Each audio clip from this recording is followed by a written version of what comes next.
Assalamualaikum warahmatullahi wabarakatuh. Perkenalkan, nama saya Fitro Lutfiatul Rahmah, NIM akhir 038, mahasiswa IAIN Tulungagung semester 4. Di sini saya akan menjelaskan etika manajemen kewirausahaan untuk memenuhi tugas ujian tengah semester mata kuliah etika manajemen kewirausahaan. Materi yang pertama yaitu konsep manajemen. Manajemen berasal dari kata to manage yang berarti kontrol, dan dalam bahasa Indonesia dapat diartikan sebagai mengendalikan, menangani, atau mengelola. Sehingga dapat disederhanakan bahwa manajemen adalah cara kerja suatu sistem untuk mengelola kegiatan sehingga dapat mencapai hasil yang efektif dan efisien. Para ahli juga menjelaskan arti dari manajemen. Di antaranya, manajemen adalah ilmu dan seni mengatur proses pemanfaatan sumber daya manusia dan sumber daya lainnya secara efektif dan efisien untuk mencapai suatu tujuan. Menurut saya sendiri, manajemen adalah sebagai ilmu, kiat, dan profesi yang dimana suatu sistem tingkah laku manusia yang kooperatif dalam melaksanakan tugas dan tanggung jawab seorang kepemimpinan yang teratur melalui usaha yang terus-menerus berlandaskan tindakan rasional. Fungsi-fungsi manajemen. Fungsi manajemen yang kita ketahui ada 4. Yang pertama yaitu planning, yang kedua organizing, yang ketiga actuating, yang keempat controlling. Planning atau perencanaan. Planning atau perencanaan adalah proses yang mendefinisikan tujuan dari organisasi, membuat strategi yang akan digunakan untuk mencapai tujuan dari organisasi, serta mengembangkan rencana aktivitas kerja organisasi. Dalam sebuah bisnis, pastinya akan dibutuhkan suatu perencanaan untuk menentukan arah dan tujuan bisnis ke depannya. Untuk yang kedua yaitu organizing atau pengorganisasian. Organizing atau pengorganisasian yang dimana ini adalah sebagai proses kegiatan penyusunan atau alokasi sumber daya organisasi dalam bentuk desain organisasi atau struktur organisasi sesuai dengan tujuan perusahaan tersebut. Yang ketiga yaitu actuating atau pelaksanaan. Actuating atau pelaksanaan merupakan suatu tindakan atau suatu proses implementasi dari segala bentuk perencanaan, konsep, ide, dan gagasan yang telah disusun sebelumnya dalam rangka untuk mencapai sebuah tujuan. Yang keempat yaitu evaluasi atau controlling. Evaluasi atau controlling adalah salah satu fungsi manajemen untuk melakukan evaluasi terhadap kinerja organisasi. Dalam hal ini guna memastikan bahwa apa yang sudah direncanakan sebelumnya disusun dan dapat berjalan sesuai dengan prosedur yang telah dibuat. Manajemen terbagi menjadi 3. Manajemen sebagai ilmu. Manajemen sebagai ilmu harus memenuhi berbagai syarat. Yang pertama, tersusun secara sistematis dan teratur, objektif rasional, sehingga dapat dipelajari menggunakan metode ilmiah, mempunyai prinsip-prinsip tertentu dan dapat dijadikan suatu teori. Yang kedua, manajemen sebagai seni. Manajemen sebagai seni merupakan kemahiran dalam mengurus sesuatu yang dikombinasikan dengan daya cipta sehingga tujuan yang telah ditetapkan dapat tercapai. Dalam hal ini, kepemimpinan memerlukan sebuah karisma, stabilitas ekonomi, kewibawaan, kejujuran, dan kemampuan menjalin hubungan antara manusia untuk dapat menggerakkan orang lain guna mencapai tujuan organisasi tersebut. Yang ketiga, manajemen sebagai profesi. Dalam Kamus Besar Bahasa Indonesia dijelaskan profesi adalah bidang pekerjaan yang dilandasi pendidikan keahlian atau keterampilan, kejujuran, dan sebagainya, yang dimana profesional itu dituntut oleh suatu kode etik yang harus ditaati sepenuhnya. Yang keempat, manajemen sebagai proses. Manajemen sebagai proses dapat diartikan bahwa manajemen adalah sebuah proses yang meliputi proses perencanaan, pengorganisasian, penggerakan, pengawasan, dan sumber daya manusia. Materi yang kedua yaitu konsep etika. Etika berasal dari bahasa Yunani yang terdiri dari dua kata yaitu ethos dan etikos. Ethos yang berarti sifat dan watak kebiasaan, sedangkan etikos yang berarti susila, keadaban, kelakuan, dan perbuatan yang baik. Ada beberapa pendapat para ahli, diantaranya yaitu mengartikan bahwa etika adalah ilmu yang mempelajari tingkah laku manusia untuk menentukan nilai-nilai perbuatan tersebut baik atau buruk, sedangkan ukuran untuk menetapkan nilainya adalah akalan pikiran manusia. Dan menurut saya, etika dapat diartikan sebagai ilmu yang mempelajari tentang segala hal mengenai baik buruknya manusia yang berkaitan dengan nilai-nilai, aturan, norma, serta tata cara hidup yang baik yang diwariskan dari satu orang ke orang lain. Etika dalam Islam. Etika dan moral dalam Islam lebih dikenal dengan istilah akhlak. Islam diturunkan sebagai penyempurna agama sebelumnya, yang dimana Islam diturunkan sebagai penyempurna kode etik perilaku moral dan etika, bukan kehidupan manusia. Islam lebih mengedepankan etika atau akhlak di atas ilmu. Hal tersebut bisa ditunjukkan bahwa akhlak jauh lebih baik penting daripada ilmu, karena pada dasarnya ilmu yang tidak diimbangi dengan adanya akhlak yang baik dapat membawa seseorang ke arah yang tidak baik. Berikut fungsi-fungsi etika. Fungsi etika yang pertama yaitu tempat untuk mendapatkan orientasi kritis yang berhadapan dengan berbagai suatu moralitas yang membingungkan. Fungsi etika yang kedua yaitu untuk menunjukkan suatu keterampilan intelektual, yakni suatu keterampilan untuk berargumentasi secara rasional dan kritis. Fungsi etika yang ketiga yaitu untuk orientasi etis. Ini diperlukan dalam mengambil suatu sikap yang wajar dalam suasana pluralisme. Manfaat etika.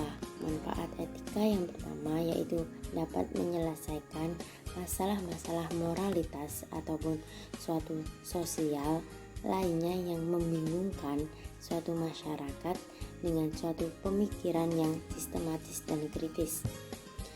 Manfaat yang kedua yaitu dapat menggunakan suatu nalar sebagai dasar bijak, bukan dengan suatu perasaan yang bikin merugikan banyak orang, yaitu berpikir dan bekerja secara sistematis dan teratur atau step by step. Manfaat etika yang ketiga yaitu dapat menyelidiki suatu masalah sampai ke akar-akarnya, bukan karena sekedar ingin tahu tanpa memperdulikannya. Tujuan etika. Tujuan etika yaitu menciptakan nilai moral yang baik.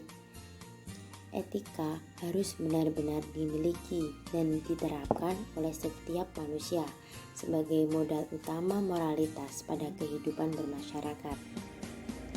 Etika yang baik mencerminkan perilaku yang baik Sedangkan etika yang buruk mencerminkan perilaku yang buruk juga. Kode etik etika. Kode etik merupakan pola atau tata cara sebagai pedoman berperilaku. Dalam kaitannya dengan profesi, kode etik merupakan tata cara atau yang menjadi standar kegiatan anggota suatu profesi dan dapat juga dijadikan sebagai pedoman.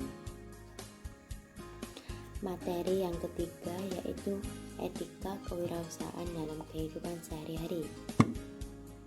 Etika merupakan suatu kebutuhan yang harus kita miliki karena manusia merupakan makhluk sosial yang pastinya akan berinteraksi dan terkadang secara tidak sadar akan menimbulkan dampak negatif. Dalam kehidupan sehari-hari, pastinya kita pernah menjalankan wirausaha karena wirausaha tidak bisa terlepas dari kehidupan sehari-hari.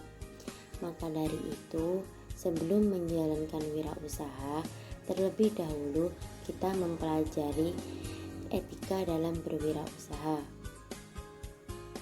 Penerapan etika berwirausaha sangat penting untuk dilakukan karena dengan menerapkannya di dalam kehidupan sehari-hari akan membantu mengurangi pelanggaran dan kesalahan yang terjadi di dalam etika wirausaha. Ada beberapa etika berwirausaha yang harus diketahui. Yang pertama yaitu jujur. Jujur adalah salah satu nilai paling dasar yang harus dimiliki dalam berbisnis.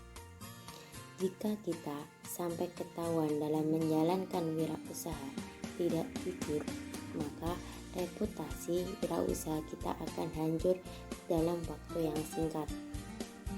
Oleh sebab itu, selalu berperilaku jujur kepada siapa saja, karena manfaat berperilaku jujur sangat besar sekali, termasuk dalam berwirausaha. Yang kedua yaitu bersikap dewasa. Maksud dari bersikap dewasa ini yaitu kita harus menjauhkan sikap kekanak-kanakan dan tidak mengedepankan ego diri sendiri. Karena kita harus berpikir panjang terhadap wirausaha kita untuk menjadi yang lebih baik dan berkembang secara terus-menerus. Yang ketiga yaitu bertingkah laku. Bertingkah laku menjadi salah satu etika yang paling diperhatikan karena bertingkah laku paling terlihat dalam berinteraksi dengan rekan-rekan kita. Bersikaplah baik pada semua orang yang kita temui dan jagalah sikap baik tersebut secara konsisten. Yang keempat yaitu menggunakan pakaian rapi. Pakaian menjadi salah satu etika dalam berwirausaha yang paling bisa dilihat mata. Maka dari itu, pakailah pakaian yang rapi dan sopan dan enak dipandang. Yang kelima yaitu menyebutkan nama. Menyebutkan nama menjadi salah satu etika ketika berkenalan dengan orang lain atau orang baru. Tujuannya agar mereka ingat siapa nama kita. Yang keenam yaitu menggunakan bahasa yang baik. Dalam pemilihan bahasa juga perlu diperhatikan. Hindari menggunakan bahasa yang kasar, mengandung unsur sara. Yang ketujuh yaitu menepati janji. Seseorang akan menilai orang lain dengan cara menyesuaikan perkataannya dengan perbuatannya. Jika perkataan tidak sesuai dengan perbuatan, maka kepercayaan tidak akan didapat.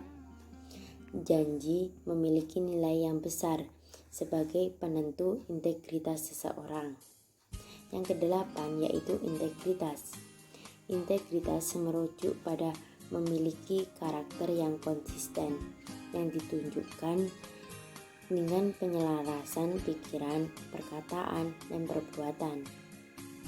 Integritas juga menuntut seseorang untuk memiliki keberanian dalam melakukan hal yang benar serta keberanian untuk mengakui kesalahan yang telah diperbuat.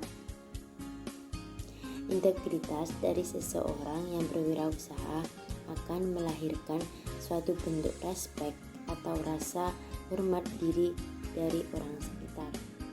Materi yang keempat itu konsep kewirausahaan dan tujuan kewirausahaan dalam Islam. Etika kewirausahaan Islam adalah seperangkat nilai tentang baik, buruk, benar, salah, halal, haram dalam dunia bisnis berdasarkan pada prinsip-prinsip moralitas yang sesuai dengan syariah. Konsep berwirausaha dalam Islam dikenal dengan istilah tijarah atau berdagang atau bertransaksi. Konsep berwirausaha dalam Islam yang mengacu pada konsep wirausaha Nabi Muhammad SAW yang perlu ditiru dan diterapkan oleh umat Islam meliputi yang pertama yaitu sidik atau jujur. Sidik artinya adalah berkata benar dan jujur. Baik pemimpin atau karyawan dalam berwirausaha harus bisa berperilaku benar dan jujur kepada setiap keputusan dan tindakan. Jujur terhadap konsumen, pesaing, sehingga usaha yang dijalankan dikelola dengan prinsip kebenaran dan kejujuran. Dalam berwirausaha, kejujuran sangat penting karena bentuk kesungguhan dan ketepatan. Yang kedua yaitu amanah atau dapat dipercaya. Amanah yaitu sifat kepercayaan baik dari sisi internal maupun eksternal. Amanah dan bertanggung jawab merupakan kunci sukses dalam menjalankan wirausaha. Memiliki sifat amanah akan membentuk kredibilitas yang tinggi dan sikap penuh tanggung jawab pada setiap diri seorang muslim. Yang ketiga yaitu tablik atau menyampaikan. Tablik yaitu kemampuan menyampaikan, kemampuan berkomunikasi efektif.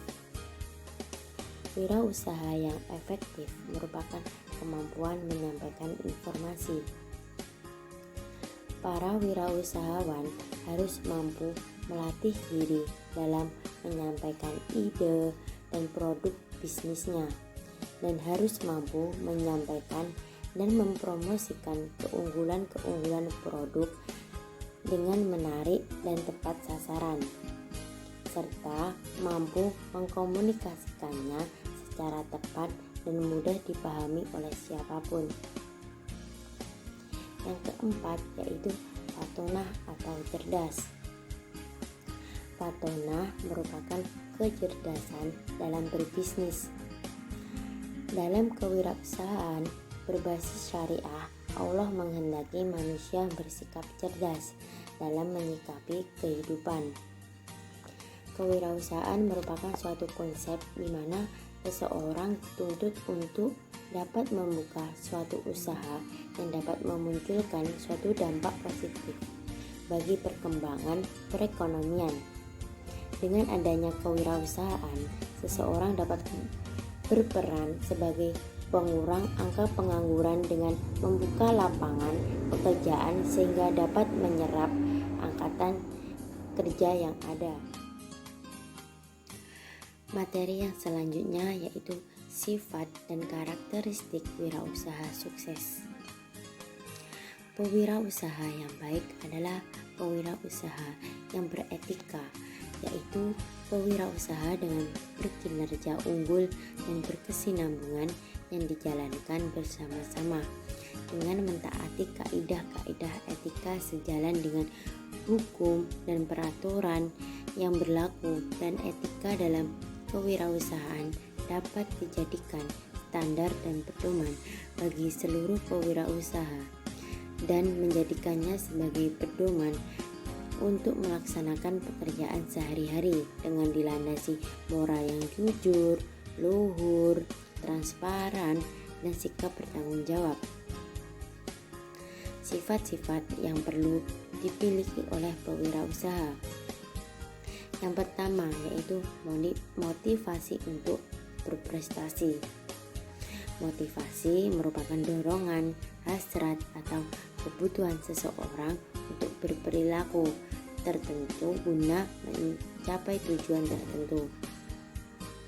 Yang kedua, selalu perspektif. Selalu perspektif di sini mencerminkan bahwa seseorang wirausahawan harus berpikir, berusaha, dan memanfaatkan peluang dengan penuh perhitungan untuk meraih masa depan secara optimis. Yang ketiga, memiliki kreativitas tinggi. Yang dimaksud memiliki kreativitas tinggi yaitu mempunyai kemampuan untuk berpikir yang baru dan berbeda. Yang keempat, yaitu berperilaku inovatif tinggi. Memiliki perilaku inovatif tinggi merupakan salah satu kunci dari semangat berwirausaha. Yang kelima, berkomitmen dalam pekerjaan. Dalam berwirausaha, hendaknya berkomit dalam mengelola usahanya yang dilakukan dengan cara bersungguh-sungguh dan memberikan curahan perhatian sepenuhnya. Yang keenam, memiliki etos kerja dan tanggung jawab. Etos kerja akan membentuk suatu produktivitas, sedangkan tanggung jawab akan menumbuhkan wirausaha yang adil dan bertanggung jawab terhadap semua stakeholder yang berhubungan dengan usaha. Yang ketujuh yaitu mandiri atau tidak tergantung dengan orang lain. Melalui kemandirian dalam berpikir kreatif dan inovatif, seorang wirausaha dapat menciptakan peluang dalam menghadapi tantangan hidup. Yang kedelapan, berani menghadapi resiko. Yang kesembilan, selalu mencari peluang. Seorang wirausaha yang mempunyai jiwa kewirausahaan harus memberikan tanggapan positif terhadap peluang yang ada. 10. Memiliki jiwa kepemimpinan. 11. Memiliki kemampuan manajerial. Kemampuan manajerial merupakan kemampuan untuk mengambil keputusan usaha dan melaksanakan seluruh fungsi manajemen. Seorang wirausaha harus mempunyai karakteristik khusus untuk melekat pada dalam diri seorang wirausaha, seperti percaya diri, mempunyai banyak minat, bisa bersepakat, mempunyai ambisi, berjiwa penjelajah, suka mencoba sesuatu, dan lain-lainnya. William Pickcraft mendeskripsikan karakteristik wirausahaan dalam dalam 10 konsep yang biasa disebut dengan konsep 10D. Konsep yang pertama yaitu dream atau mimpi. Sebagai seorang wirausaha harus selalu mempunyai mimpi yang harus diwujudkan dan visi yang jelas. Yang kedua yaitu decisiveness atau ketegasan. Sebagai seorang wirausaha harus cepat dalam mengambil keputusan, tidak boleh lamban, apalagi pelin-pelan dan efektif. Yang ketiga, doers atau seseorang yang berbuat. Sebagai seorang wirausaha harus mempunyai action atau tindakan nyata. Jika membuat keputusan harus langsung menindaklanjuti dan menerapkannya. Yang keempat yaitu determination atau tekad yang bulat. Sebagai seorang wirausaha harus mempunyai tekad yang kuat, harus menjalaninya dengan penuh perhatian dan rasa tanggung jawab yang tinggi. Yang kelima, dedication atau perilaku yang berjuang sepenuhnya. kemampuan untuk kelangsungan bisnisnya. Pelaku wirausaha diharapkan mampu mengarahkan waktu dan pikiran yang dimiliki untuk bisnisnya. Yang keenam, devotion atau ketaatan. Seorang wirausaha dalam menjalankan usahanya harus setia dan taat sesuai dengan peraturan yang telah dibuatnya sendiri. Yang ketujuh, details atau rinci. Seorang wirausaha tidak boleh kecolongan, harus tahu sekecil apapun faktor penghambat kemajuan usahanya tersebut. Yang kedelapan, destiny.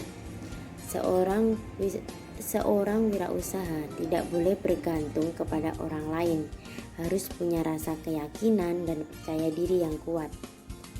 Yang kesembilan, dollars. Sebagai seorang wirausaha tidak hanya memperhatikan keuntungan sesaat, tetapi harus memperhatikan kelanjutan dan keberlangsungan usahanya dalam waktu yang akan mendatang agar usahanya tetap berkembang. Yang ke-10, distribute atau menyalurkan. Sebagai seorang wirausaha harus bisa menyalurkan ilmu dan pengalaman yang telah didapat kepada orang lain agar orang sekitar juga bisa menjadi sukses. Materi yang keenam yaitu etika menemukan peluang-peluang usaha. Di sini saya akan menjelaskan peluang usaha terlebih dahulu. Peluang usaha yaitu kesempatan atau waktu yang tepat yang seharusnya diambil atau dimanfaatkan bagi seseorang wirausaha untuk mendapatkan keuntungan. Etika merupakan pedoman moral dalam kehidupan manusia yang akan membimbing manusia mana yang baik dan mana yang buruk. Sedangkan etika usaha yaitu prinsip-prinsip dalam kegiatan bidang usaha dengan segala persoalannya untuk mencapai suatu tujuan serta melaksanakan nilai-nilai yang bermanfaat. Selanjutnya terkait dengan etika menemukan peluang usaha sebagai berikut. Yang pertama, sikap dan perilaku seseorang entrepreneur harus mengikuti norma-norma yang berlaku dalam suatu negara atau masyarakat. Yang kedua, penampilan yang ditujukan seseorang entrepreneur harus selalu sopan, terutama dalam menghadapi situasi atau acara-acara tertentu. Yang ketiga, cara berpakaian entrepreneur juga harus sopan dan sesuai dengan tempat dan waktu. Yang keempat, cara berbicara seorang entrepreneur juga mencerminkan usahanya sopan, penuh tata krama, tidak menyinggung atau mencela orang lain. Yang kelima, gerak-gerik entrepreneur juga dapat menyenangkan orang lain. Hindarkan gerak-gerik yang dapat mencurigakan. Sumber-sumber peluang usaha bisa muncul melalui hobi atau seorang entrepreneur harus menciptakan ide-ide yang bisa menjadi peluang usaha. Sekian dari presentasi saya. Apabila ada kurang dan lebihnya, saya mohon maaf sebesar-besarnya. Akhirul kalam, wassalamualaikum warahmatullahi wabarakatuh.